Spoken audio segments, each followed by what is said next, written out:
పండగ వేళ నిండు ప్రాణానికి ఊపిరిపోసిన బీట్ ఆఫీసర్ లలిత మానవత్వానికి ప్రతీకగా నిలిచారు. ములుగు జిల్లా వాజేడు మండలం దూలాపురం గ్రామ పరిధిలో ద్విచక్ర వాహనం అదుపుతప్పి కింద పడింది. ధర్మారం నుంచి ఏటూరు నాగారం వెళుతున్న యువజంట దూలాపురం ప్రాంతంలో కొత్తగా నిర్మిస్తున్న రోడ్లో ఉన్న గతుకులను ఢీకొని కింద పడిపోయారు. ఈ ప్రమాదంలో గర్భిణీ మహిళ తీవ్రంగా గాయపడింది. ఆమె చేతికి రాయి గుచ్చుకొని రక్తం విపరీతంగా కారింది.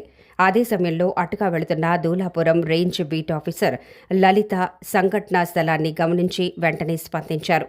ఆమె తన వద్ద ఉన్న గుడ్డతో రక్తం కారుతున్న గర్భిణీ మహిళ చేతిని గట్టిగా చుట్టి ప్రథమ చికిత్స అందించి నీరు ఇచ్చి ఉపశమనం కలిగించారు.